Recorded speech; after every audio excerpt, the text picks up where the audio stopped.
इस वीडियो में मैं जो भी बात करूंगा वो आपने ना ही कभी कहीं यूट्यूब पे सुनी होगी और ना ही किसी फैकल्टी को ये बोलते हुए सुना होगा। And this video is for all those students who were unsuccessful in their CA final September 25 attempt because of audit. Audit the nightmare subject, जहां पर हम 40 भी नहीं टच कर पा रहे हैं। वहां पे 20s और 30s में ही गाड़ी अटक जाती है, बाकी सारे सब्जेक्ट्स में हम जैसे तैसे 50-60 मैनेज कर लेते हैं। So this video is for all those students जो स्पेशली ऑडिट की वजह से सफर कर रहे हैं।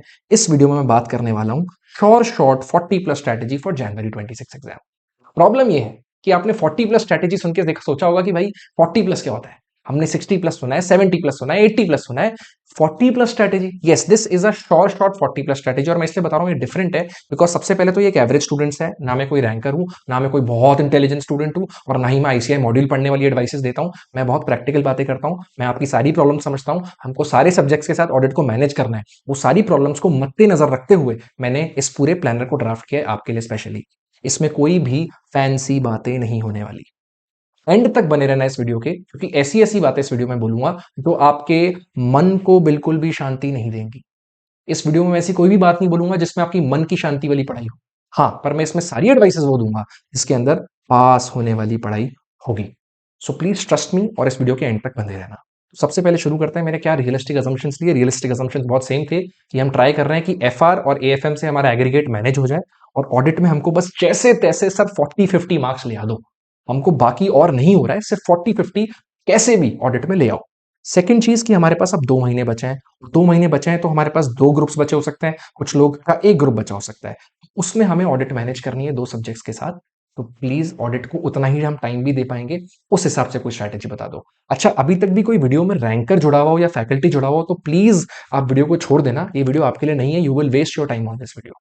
Now I will come on first question कि सर लेक्चर्स हम क्या करें। लेक्चर्स का परचेज करें नए फैकल्टीज के lecture, exam oriented lectures, fast track lectures जो भी सारे फैकल्टीज मार्केट कर रहे हैं। ऑफ कोर्स काफी सारे फैकल्टीज की रैंक्स भी आई है, तो एक फोमो भी हो जाता है कि मेरे दोस्त ने ले ली, मैं नहीं लूंगा तो क्या होगा, सब जने पास हो जाएंगे। एक वो आपके डर होगा दिमाग में। Versus can we do it on YouTube. अब मैं एक बहुत सिंपल बात बोलता हूँ, I am not against taking lectures. Faculties बहुत मेहनत करते हैं लेक्चर्स के लिए, क्लासिक मेहनत होती है। हाउएवर मैं सिर्फ एक बात बोलता हूँ, आप है ना सीए ना फैकल्टीज के लेक्चर्स की वजह से नहीं बनते। फैकल्टीज के लेक्चर का 5% 10% कॉन्ट्रीब्यूशन होगा आपके सीए बनने में। हाउएवर अगर आप सेल्फ स्टडी करते हो इनफ, ऑल दोज रैंकर्स जो सेल्फ स्टडी करते हैं इनफ, वो क्लियर करते हैं। तो अगर आपके पास लेक्चर्स देखने के बाद उसका दुगना time, I am saying 2x time होगा for self study, then go for lectures. Which means ideally if you are planning to study for 12 hours every single day of this next 2 months, only then go for lectures, because तभी आप lecture के साथ साथ self study भी कर पाएंगे। Otherwise क्या होगा, हम लेक्चर देखेंगे और नेक्स्ट सब्जेक्ट की तैयारी करेंगे, वापस ऑडिट का लेक्चर देखेंगे, फिर किसी और सब्जेक्ट की तैयारी करेंगे, और रोजाना सोचेंगे कि हमने ऑडिट के लेक्चर देखे मतलब हमारा ऑडिट की सब्जेक्ट की तैयारी चालू है, which is a wrong approach. तो आपको लेक्चर्स यही सोच के लेने चाहिए, पहली बात। दूसरी बात, यूट्यूब पे फिलहाल इनफ कंटेंट है। हर फैकल्टी ने अपना best of the best content YouTube पे डाल रखा है, और उस फैकल्टी का या फिर जो भी आप फैकल्टीज के साथ आप कंफर्टेबल हो, आप उस फैकल्टी का रिवीजन वीडियो, उस फैकल्टी के कोई मैराथन वीडियोस हैं उनका भरपूर यूज कर सकते हैं। कंडीशन अप्लाइड अगेन, वो वीडियोस आप सिर्फ अपनी कंसेप्ट क्लैरिटी के लिए देखोगे, क्योंकि कंसेप्ट क्लियर करने के बाद जो याद करने वाला प्रोसेस है वो फैकल्टी के साथ हो रहा है तो ठीक है, पर उतना का उतना टाइम आपको खुद को उस चीज को याद करने में इन्वेस्ट करना है। याद कैसे करना है वो बता रहा हूं, बट फिलहाल एक अप्रोच समझ लो कि लेक्चर लेने जरूरी नहीं है। अगर आप इनफ पढ़ाई नहीं कर पाएंगे, अगर आपके पास सेल्फ स्टडी का टाइम नहीं बचेगा, या फिर आप थोड़े से लेथार्जिक स्टूडेंट हैं जिसको पता है कि मैं बहुत ज्यादा टाइम इन्वेस्ट नहीं कर पाता, मेरे पास बहुत सारे डिस्ट्रैक्शंस आ जाता है। सबकी अपनी अपनी कैपेबिलिटीज है, इसमें किसी की बुराई करने वाली बात नहीं है, बट रियलिस्टिक प्रैक्टिकल होना पड़ेगा। अभी अभी तो नया नया जोश होगा एग्जाम भी खत्म होते ही, बट रियलिस्टिकली क्या हम 60 डेज तक उतनी डेडिकेशन के साथ लग पाएंगे क्या, उसको ध्यान में रखते हुए लेक्चर्स लेना। वरना शुरुआत के 10 लेक्चर देखोगे, 10% 20% लेक्चर देख के लेक्चर्स देखने रुक जाओगे और वापस इवेंचुअली यूट्यूब पर आ जाओगे। तो पहले ही मैं बता रहा हूं, इंपल्सिव बाइंग मत करना, और यूट्यूब पर बहुत इनफ कंटेंट है, और इन दोनों का ही पर्पस जो है फिलहाल वो कंसेप्ट्स को बिल्ड करने के लिए होना चाहिए। कोई भी फैकल्टी आपको याद नहीं करवाता है, याद करवा भी देता है वो ऐसा क्लेम करता है, तो भी जब तक आप खुद नहीं बैठते हो वो याद नहीं होगा कंसेप्ट। दूसरी बात, कंसेप्ट बुक, वो हमारा मटेरियल क्या होना चाहिए। कोई भी मटेरियल चेंज करने की फिलहाल तो जरूरत नहीं है।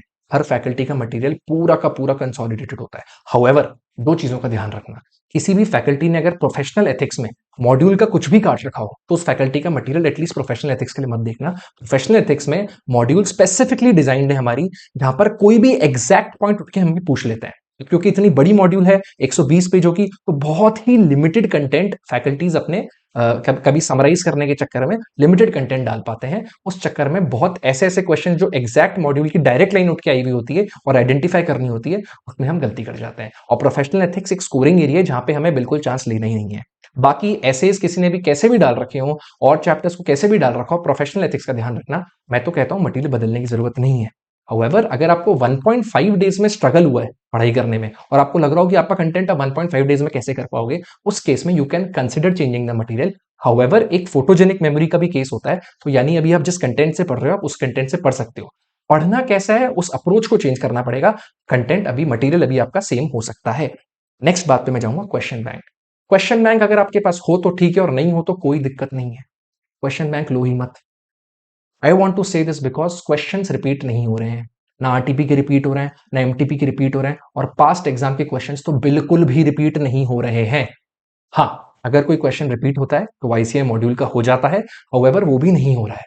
यानी अगर आप कंसेप्ट बुक को अच्छे से थरो करते हो, जहां पे ऑफकोर्स कंसेप्ट बुक के हमें पॉइंट्स तो रटने ही है, पर उसके साथ साथ ही हम लोग को ये आइडेंटिफिकेशन करना आ जाना चाहिए कि इस क्वेश्चन में पूछना क्या चाह रहा है, और वो आइडेंटिफिकेशन तभी होगा जब हमें कंसेप्चुअल क्लैरिटी होगी और हम कंसेप्ट बुक को तमीज से पढ़े होंगे, ना कि सिर्फ 4 पॉइंट्स को याद करने में लग गए हैं और हेडिंग तो देखना भूल ही जाए। क्योंकि बहुत कॉमन प्रॉब्लम है कि हेडिंग्स तो देखना ही भूल चुके हैं आजकल, हम सिर्फ 4 पॉइंट्स को याद करने में लगे हुए। अब 4 पॉइंट तो याद हो गए, क्वेश्चन तो पता नहीं है, तो इसको मिलाए कैसे, ये भी याद है और क्वेश्चन भी अलग है, इसको कैसे मिलाए, बहुत कॉमन प्रॉब्लम है, शायद आप लोगों ने फेस करी हो। सो क्वेश्चन बैंक अप्रोच तो लेनी ही नहीं है, कंसेप्ट बुक अप्रोच पे आ जाओ।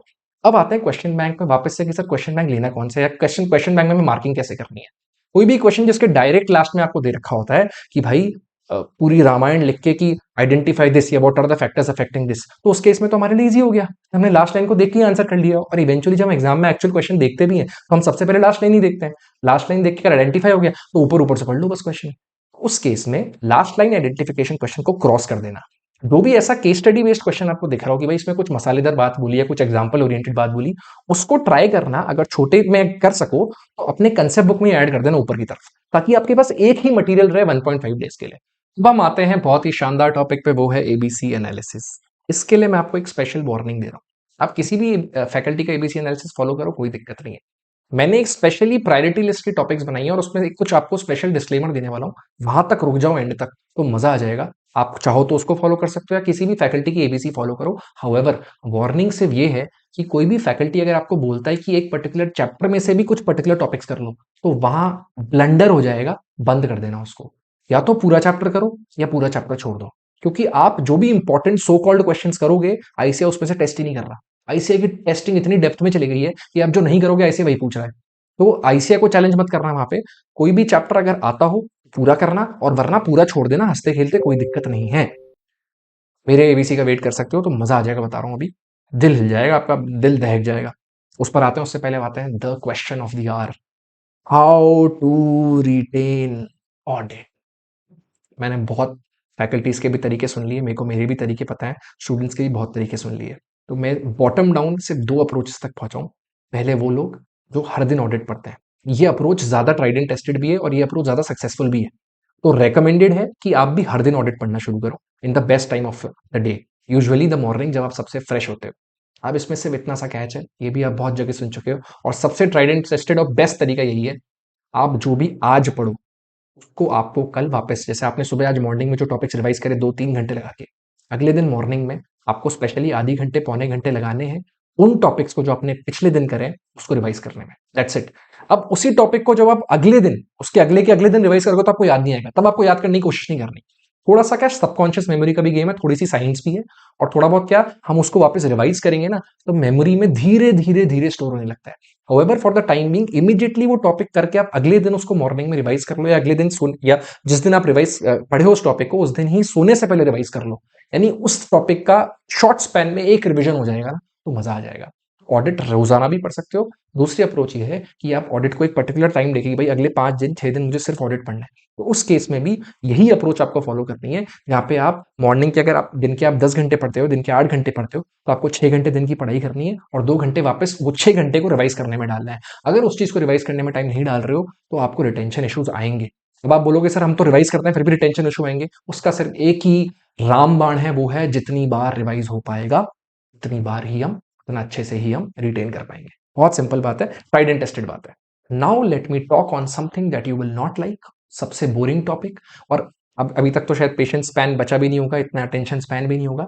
अब मैं आपको जैसे ही बोलूंगा सर आपको बोलेगा सर नेक्स्ट स्किप करो ये सर, ये वाला टॉपिक स्किप करो, मॉक टेस्ट लिख लो, मॉक टेस्ट लिख लो, मॉक टेस्ट लिख लो। ये मॉक टेस्ट लिख लो क्यों बोलते हैं? ऑडिट जैसे सब्जेक्ट में तो मॉक टेस्ट की पता नहीं, शायद हमने हमने प्रण ले रखा है कि मॉक टेस्ट नहीं देंगे, क्योंकि हमें जैसे ही मॉक टेस्ट का दिन आता है उस दिन हम डिसाइड करते हैं अरे यार मेरा तो इतना सिलेबस बचा हुआ है, मैंने तो अभी तो पढ़ाई पूरी नहीं करी, तो ये 3 घंटे मॉक टेस्ट में देने की बजाय तो मैं एक नया टॉपिक लर्न कर लूँ ना। ये एक डिजास्टर्स अप्रोच है दोस्तों, इस अप्रोच से बचो। मॉक टेस्ट की जो वैल्यू है वो वैल्यू सिर्फ उसको पता है जो क्लियर हुआ है। हर क्लियर होने वाला, हर फैकल्टी, हर रैंकर सिर्फ एक ही बात बोलता है, मॉक टेस्ट लिख लो। तो मैं सीधी बात बोल रहा हूँ, 2 मॉक टेस्ट जनवरी 26 अटेम्प्ट के पहले ऑडिट के दे देना। बिकॉज क्या हो रहा है ना, अब आप एग्जाम में भी गए भी तो आपको लग रहा था आप प्रिपेयर्ड हो, बट एग्जाम जब रिजल्ट आया तब को लगा भाई 30 ही नंबर है, 40 तो आने ही चाहिए थे, 20 तो एमसीक्यू में ही आ गए। ये सारी गणितें लग रही होंगी। सबसे बड़ी प्रॉब्लम इस बात में हो रही है कि आपको आइडेंटिफाई नहीं हो पा रहा आप कहाँ गलत जा रहे हो, और वो तब तक पता नहीं लगेगा जब तक हम मॉक टेस्ट लिख के ये ना देखेंगे भाई हमको सही में आंसर लिखना है कि नहीं लिखना। आज तक भी कुछ लोग पैराग्राफ्स में आंसर लिख रहे हैं, लोग कीवर्ड्स लिख नहीं रहे, लोग सोच रहे हैं 3-3 4-4 पेज भरने पर आपको मार्क्स मिलता है। मैं आपको बता रहा हूँ सिर्फ 4 लाइनें भी लिखी होंगी ना, और चारों लाइन में एक कीवर्ड होगा, तो 4 आउट ऑफ 4 मिलेंगे। 4 पेज लिख रखे होंगे ना, तो भी 0 मिलेगा। तो मॉक टेस्ट लिखोगे ना, मैं स्पेशली एक अलग वीडियो बना लूंगा जहां पे आपको टेस्ट में प्रेजेंटेशन कैसे करनी है बेस्ट, वो आपको बताऊंगा। हाउएवर अप्रोच जो है आपकी, वो आपकी कीवर्ड्स बेस होनी चाहिए, जिसमें हमें लिमिटेड वर्ड्स ही लिखने हैं एग्जाम में। हमको प्रेजेंटेशन का बेस्ट वे आना चाहिए, और हमको मॉक टेस्ट लिखकर ही पता लगेगा हम टाइम में कर पा रहे हैं कि नहीं कर पा रहे हैं, हम केस स्टडीज इतनी लंबी लंबी पढ़ पा रहे हैं कि नहीं पढ़ पा रहे हैं। ये सब पता कैसे चलेगा? एग्जाम में तो लिख कर आ गए हो। जब आप मॉक टेस्ट दोगे और वो गलतियां आपको पता लग जाएंगी। आईसीए का MTP 1 और MTP 2 नवंबर 21 और दिसंबर 8 को रिलीज हो जाएगा, उसका बेस्ट उपयोग करो। नहीं तो किसी भी टेस्ट सीरीज को ज्वाइन करो। अगर किसी भी टेस्ट सीरीज को नहीं ज्वाइन करना, कोई भी MTP 1 कोई भी MTP 2 उठा लो, किसी भी टेस्ट सीरीज के पेपर उठा लो, सेल्फ इवेल्युएट कर लो, या कोई भी ऐसी जगह मिल जाए जहां पे आपको आपके MTP 1 और MTP 2 चेक होकर मिल रहे हो 6 से, तो प्लीज उधर एनरोल करा लो। दैट विल बी इन्वेस्टमेंट, जहां पे आपको एटलीस्ट गलतियों के बारे में पता लग जाएगा। फिर से जनवरी 26 में वो गलतियां नहीं होंगी, और उससे भी पहले अपनी सितंबर 25 अटेम्प्ट की जो कॉपीज हैं उनको RTI से मंगा लेना, ताकि खुद असेस कर पाओ कि कहाँ नंबर कटे हैं। वरना जनवरी 26 में मेरी तैयारी पूरी हो गई और फिर से जो रिजल्ट आया वही 30-35 नंबर, पता ही नहीं चलेगा।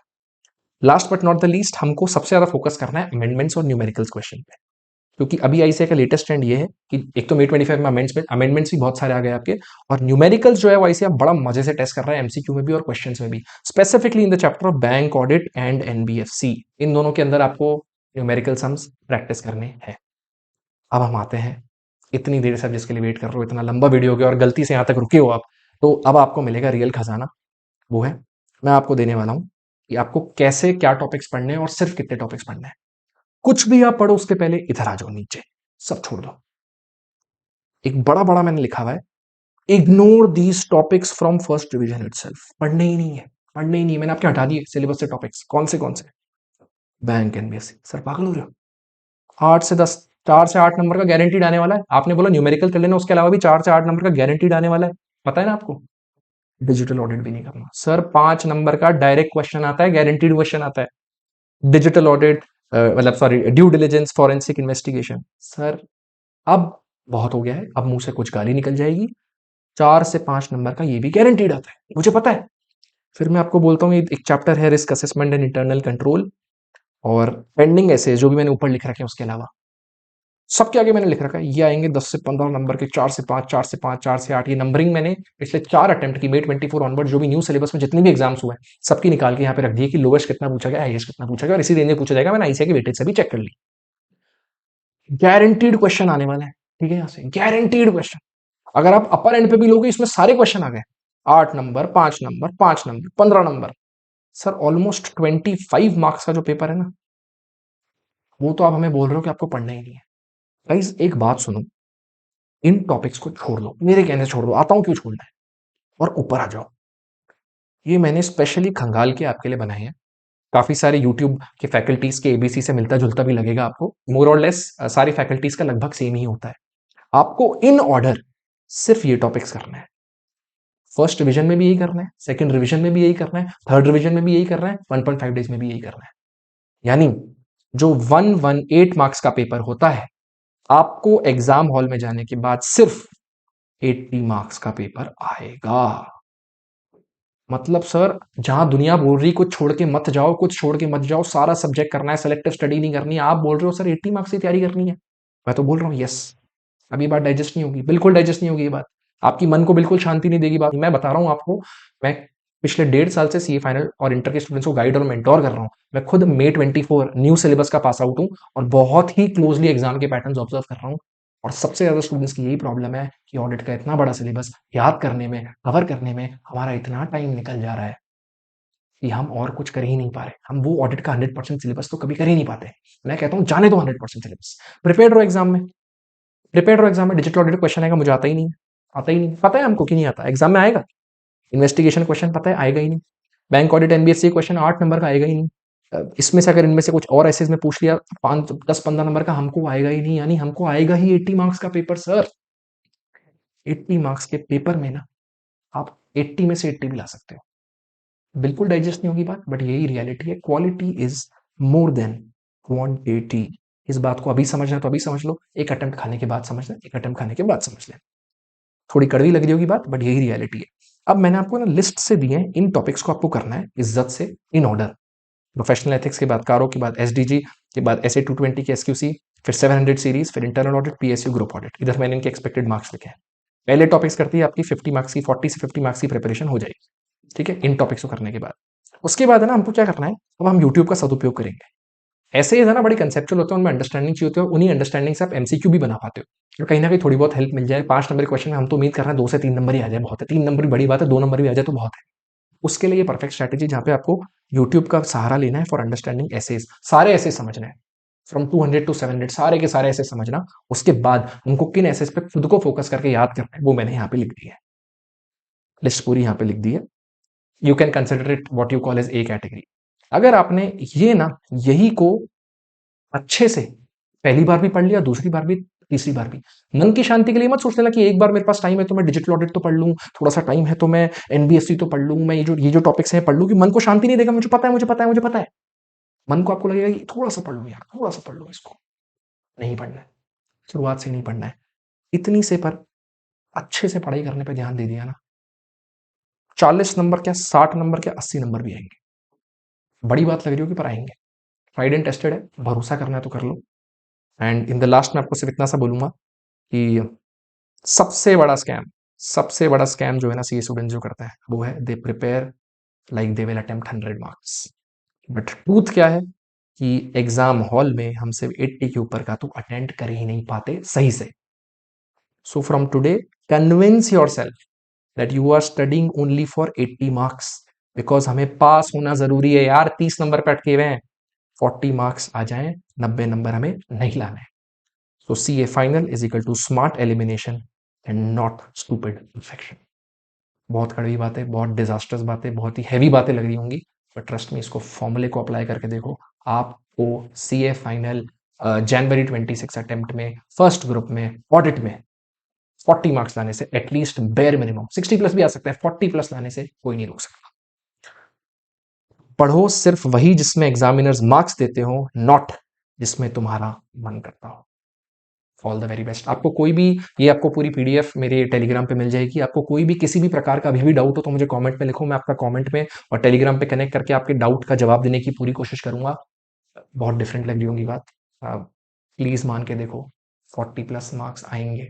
इस लूप को ब्रेक करो, फिर से उस पुराने पैटर्न में बिना कोई चेंज्ड अप्रोच के बैठ मत जाना, और सब बात हटाओ, कुछ भी मत फॉलो करना है तो कुछ भी मत करना। मॉक टेस्ट लिख देना और मॉक टेस्ट में लिख के समझ लेना गलतियां कहाँ हो रही है, अभी क्लियर होगा। All the very best.